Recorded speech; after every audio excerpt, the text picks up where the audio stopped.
Joel Embiid is the MVP. Clock down to 7. Good outside the switch. Doncic goes, oh, what a great step! And then he hammers it home. Broke his ankles. And he pounds it.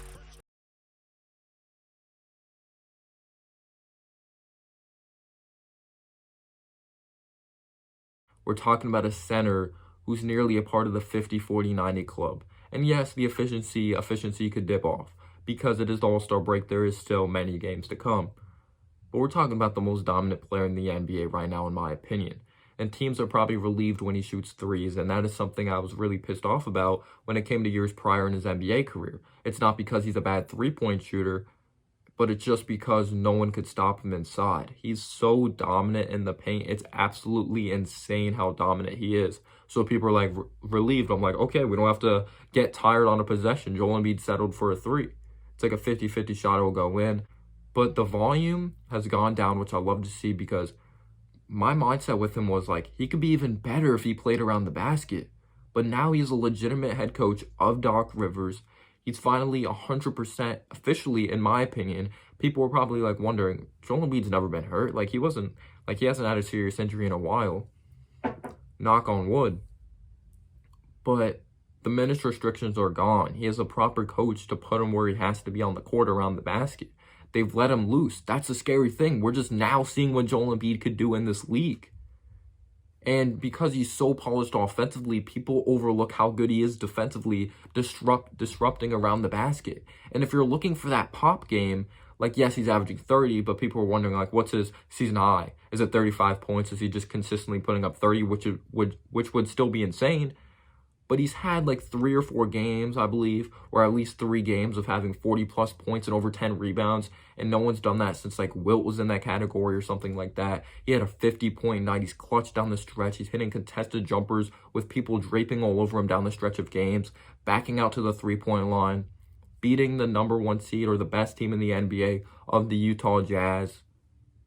Joel Embiid has been a freak of nature this season, and look out for it to continue, because no one's going to be able to stop this guy for years to come.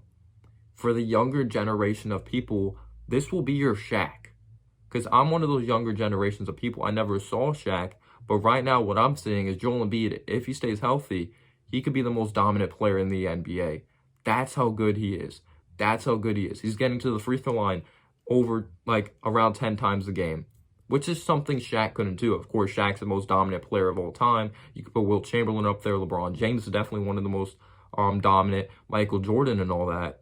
But when I'm talking about, like, physically, Michael Jordan, of course, the GOAT to many people in the world. And also LeBron James. I'm not going to make this an argument. That's why I put them both out there. People think Wilt's the GOAT. People think Bill Russell. People think Kobe. Everyone has their own GOAT at the end of the day. But I'm just talking about physically here. Of course, LeBron, freak of nature physically. People may say Giannis is going to go down as one of the biggest freak of natures as well. But what Joel Embiid brings to the table is absolutely insane. His team's a second best in the NBA right now.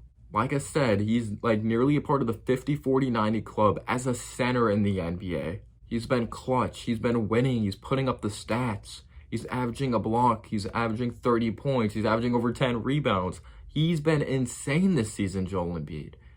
There's no other way to put it. Some people may say LeBron James is the MVP. He's the most valuable player to his team right now, which I understand. There's going to be people out there that think LeBron James is the MVP. I'm not going to say your answer's wrong. I'm not going to say your opinion's wrong, because that's their opinion at the end of the day. You're not going to be able to change someone's mind. Don't bother trying to change someone's mind at the end of the day. And I get it, Anthony Davis is out. You can say LeBron's the most valuable player every single year. It's just that there's this narrative.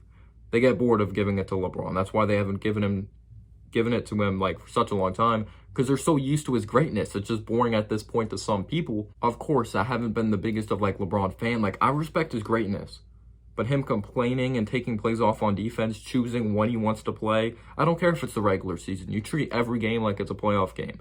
But I get it, he might want to sustain some energy, hold on to that energy for the offense side of the basketball. I'm respecting LeBron James. Don't get it twisted whatsoever. But let me know down below in the comment section, because I got like to see the later part of Shaq's career, definitely not in his prime. I got to see the fat Shaq. I can go back and watch some highlights, but I've never experienced the true culture of Shaq growing up in that time. But when I watch Joel Embiid, he is so freaking dominant. It is insane what he could do from the post, mid-range territory, from downtown when he takes quality shots, his ability to rebound, initiate contact. And it's just so awesome. We're finally getting to see like what he could truly be. Like they're just letting him play out there on the court. It's amazing to see. And he has like the right coach. Like Ben Simmons is a good player. I don't care that he doesn't have a jump shot. He's a good playmaker. He finds other ways to score. He's one of the best defensive players in the league, in my opinion. And Tobias Harris, though, is going to have nights that he's very inefficient. But he's also going to have nights he's very good. Seth Curry's going to have games he's very good. But for Joel Embiid to carry that load when those players are off, and Joel Embiid is the MVP, in my opinion. Now getting into Defensive Player of the Year, I actually have Ben Simmons. And I am not a 76ers fan. I'm a Knicks fan. People may put Rudy Gobert. Rudy Gobert is one of the best defensive players in the league as well. His ability to guard inside of the paint, his ability to block shots with his length, it's insane. I've loved seeing his improvement ever since his rookie year. He used to be very raw. He used to move very, very slow. Of course, he's still not the fastest, but he moves pretty damn mobile for a center at the end of the day when it comes to being a good defensive player and being able to be like versatile inside, being able to block with either hand. It's insane. But Ben Simmons, I don't think people appreciate what Ben Simmons is doing. He's not top 5 in steals. He is top 10. But also take a look at a Kawhi Leonard. I'm not comparing Ben Simmons to Kawhi Leonard defensively. This year you can, because Ben Simmons has been that good in my opinion. But just because Kawhi Leonard, he's not top 3 in steals this year, does that make him a bad defensive player? No. No one looks at the true full picture of defense. Is he hustling? Is he getting deflections? Ben Simmons' big thing out of LSU is he motivated to play defense. And he's been motivated as ever this season to play defense. Because when you're 6'10", you're built like a freak train with like a 7-foot wingspan plus, you can be an elite defender, and he's been an elite defender this year. He's been locked in at all times. He's talked about how he's trying to train himself to be more motivated, trying to really be engaged more. We've seen what he's capable of. I've seen him against my Knicks, how good he is on the defense side of the basketball. I saw what he's able to do against Damian Lillard at the end of games, literally just reaching his arm out with his long wingspan, nearly forcing Damian Lillard to have a backcourt violation. He forced Donovan Mitchell to have one of his worst games up against the 76ers. He is a freak of nature defensively. And overall as a player, does need to get better, of course, if he wants to develop that shot. But he's still a very good defensive player. He still is an overall good player. But LeBron James is someone you're never going to really lock up. You can keep them in check. And when I watch people guard LeBron James, Kawhi Leonard is one of those guys that can keep him in check. He's going to have 30 points. But you could tell like they're going to make him work for those 30 points. They're not going to easily get those 30 points. And Ben Simmons on LeBron James, you watch him, he makes him work. He moves his feet. He's scrappy. He hustles. There's this one amazing play. I can't put it up because of copyright. They're going to just mess with my channel somehow because it happened before. He was like diving after loose balls this season, Ben Simmons. That's something we didn't see at LSU. People really questioned his defense because like he could be a good defensive player. It was just being engaged. But the deflections, him knowing when to jump in the passing lane, just not reaching like crazy, knowing when to reach now. And he's also one of the most versatile defenders in the NBA. He's shown to be able to guard the 1 through 5 in the NBA. If it's with his physical profile, just playing smart fundamental defense. It's insane seeing someone that's able to guard the 1 through 5, but it's also not insane because he has this 7-foot wingspan and he's 6'10". And when he's locked in, he's just a beast. And he's just been so important to this basketball team defensively that I don't even think people understand. Turn on the game, you see the value he brings. He may not win Defensive Player of the Year. It might be Rudy Gobert because the NBA may look at the stats more. But if you watch true NBA games, you know Ben Simmons is the Defensive Player of the Year. All right, now getting into Sixth Man of the Year. And of course, I'm going to be going with Jordan Clarkson of the Utah Jazz. The Utah Jazz #1 in the NBA this season. It's just absolutely crazy. The leaps they've taken this season. They didn't start off the greatest. They actually started off only like 4-4. They lost to my Knicks and they took that personal for sure. And we almost beat them the second time, but we ended up blowing like a double-digit lead, which I don't understand. Anyway, Jordan Clarkson's a guy that's been very valuable in his NBA career. And it's so crazy. The Jazz got him for nothing. The Jazz literally got him. They traded away Dante Exum and a couple second-round picks for Jordan Clarkson, who you could say is a top 3, top 5 most important player to their team, or one of the most valuable. He may be a guy that's not like, he doesn't like passing the ball. That's his thing. He's a scorer. He has the green light. Quinn Snyder gives him the green light. He's averaging 17 points per game on good efficiency. He's a guy that may be off some games, but 17 points per game for a guy off the bench, that's absolutely insane. I've seen like almost every Jazz game, because they're starting to nationally televise their games a lot more. I don't know about you guys, like they used to not nationally televise games of the Jazz as much like back then, because they're still a like smaller market team, but because they've improved so much, they have like some box office types of talents like a Rudy Gobert and a Donovan Mitchell. How fun he is to watch. But Jordan Clarkson hits the most difficult shots I've ever seen if it's up against the 76ers. Like the Jazz, like when they play the Philadelphia 76ers, like they didn't have Joel Embiid at this time. This is when Ben Simmons went off for like 40, his career high, a few games back. Jordan Clarkson was the reason the Jazz put the 76ers away. He's been hitting big shots down the stretch. He's been doing a good job moving without the ball, cutting to the basket as well. He's one of the best difficult shot makers in the NBA.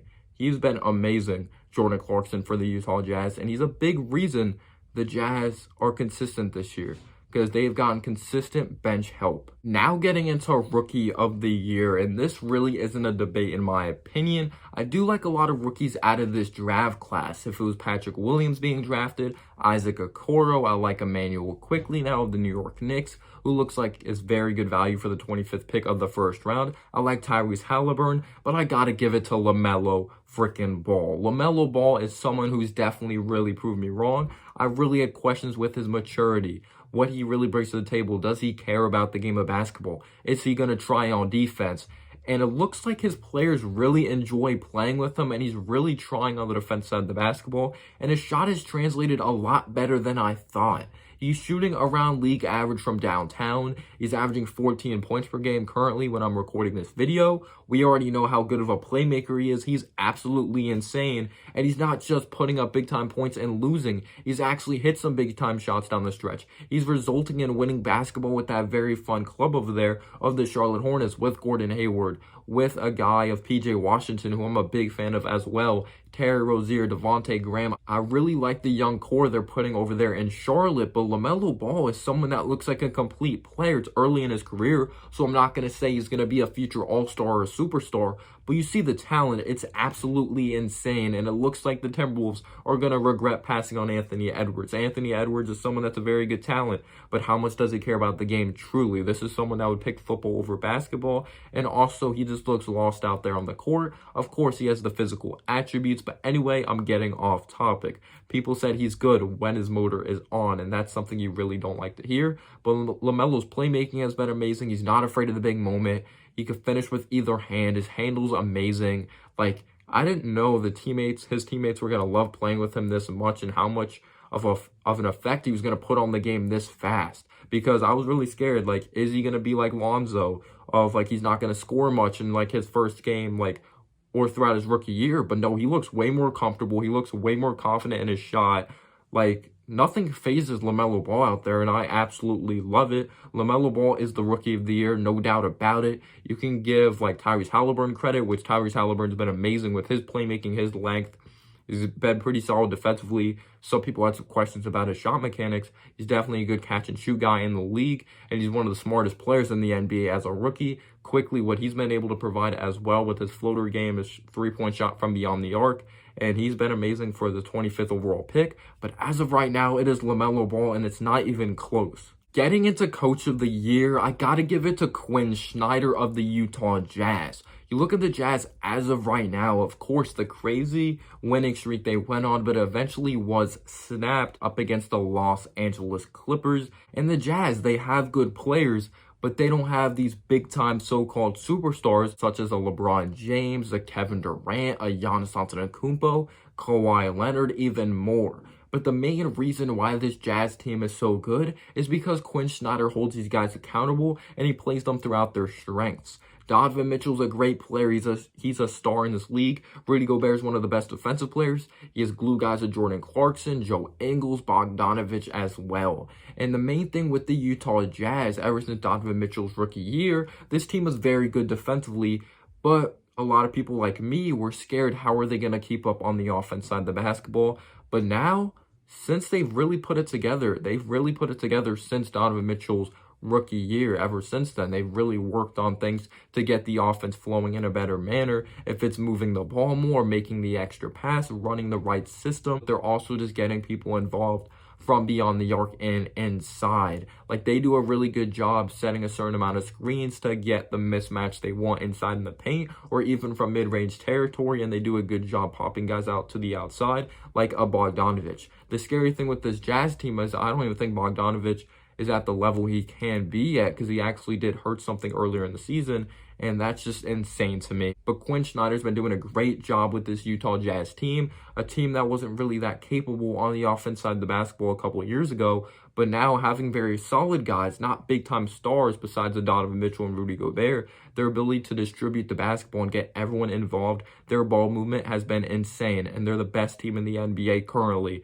right now. Now, lastly, I have most improved player. There's a lot of candidates for this. You could even throw a Jaylen Brown in there, even though I don't think it's going to be like the biggest of stats leap. And I'm someone that was very shocked when the Celtics went on to give him that max contract. I was like, has he proven to be that great yet? But you really recognize now in today's NBA, they give these guys the contracts of not what they did in the past, but what they can be in the future. And Jaylen Brown's been absolutely amazing this season, or at least great. He started off the season very strong. But you could throw a Jaylen Brown in there if you really wanted. But if we're taking a look at true most improved players, you could throw a Jeremy Grant in there. You could even throw a Christian Wood in there. But I don't think Christian Wood's going to go on to win most improved player, because sadly he did have an injury, so he's not going to have the big time sample size. Jeremy Grant, of course, is the best when it comes to the leap in the stats category, but are they going to take a look at how good his basketball team truly is? Is he just putting up good stats on a bad basketball team and it's not winning? But who would win with that young core?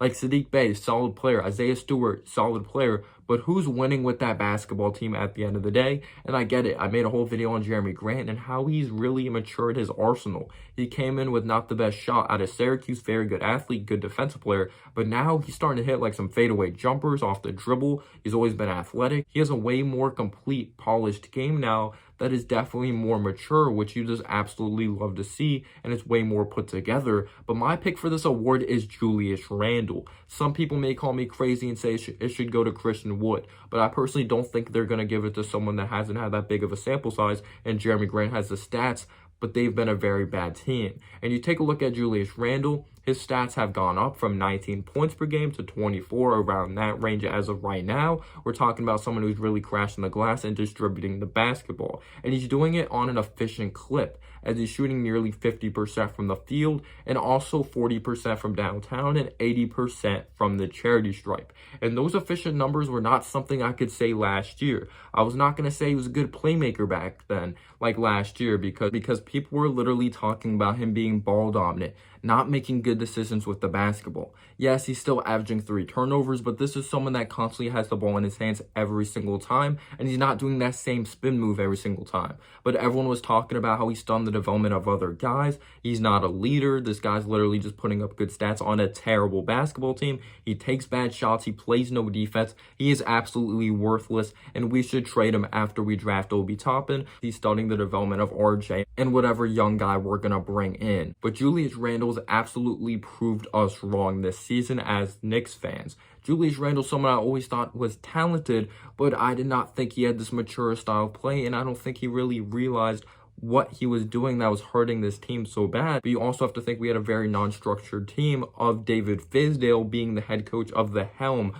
of course, really running this whole organization, not holding guys accountable, and also just not making adjustments. He was absolutely awful. It looked like he was running a rec team or a YMCA team. He was that bad of a coach. But now Julius Randle is resulting in winning basketball. As of right now at the All-Star break, he has the Knicks in the playoffs. He's a better defensive player. He's keeping his head up. You can't say he's starting the development of guys around him anymore because he's keeping his head up and making the right basketball plays. He's better on defense. He's way more efficient from downtown. His touch is a lot more softer. He's starting to not use that spin move as much. And now he's really starting to use his physicality, which he should be doing, and not trying to be too fancy out there on the court, but getting better at defense, maturing his game, resulting in winning basketball. You can't say he's just putting up good stats on a bad team anymore. Julius Randle has been absolutely amazing, and I think he deserves to win Most Improved Player, as taking it like as motivation.